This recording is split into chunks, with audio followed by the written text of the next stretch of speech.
How's your faith? How's your courage? Ready to give up yet? We're living in some interesting times. It's not just a fear of getting sick now. It's a fear of our loved ones getting sick.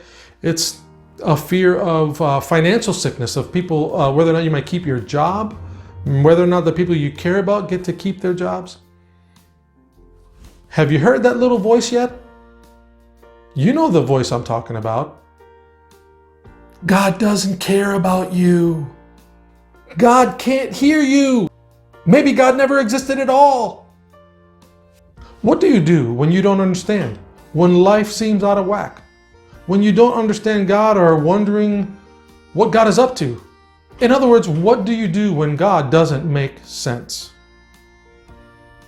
I want to remind you of the story of a blind man in the Bible. Jesus healed him, left. When the disciples questioned the blind man, they told him Jesus was a sinner. He couldn't have done the miracle that the blind man was saying.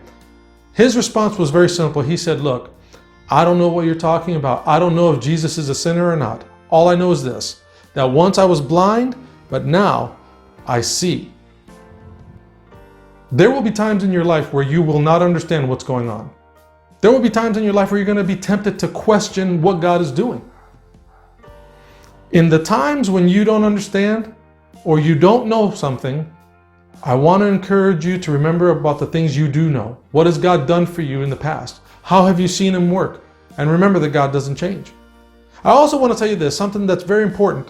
I think very important at this time. And that is this, is that there will be times in your walk where God will ask you to trust Him. And you will have to decide whether you will trust Him or not. There are times that God doesn't explain things to us. So He'll just say, do you trust me? And you have to make a decision at that point in time. Will I follow God? Let me read a Bible verse to you. Joshua 24:15 says this. It says, if it seems evil to you to serve the Lord, choose for yourselves this day whom you will serve, whether the gods on the side of the river or the gods of the Amorites in whose land you dwell. But he says this, but as for me and my house, we will serve the Lord.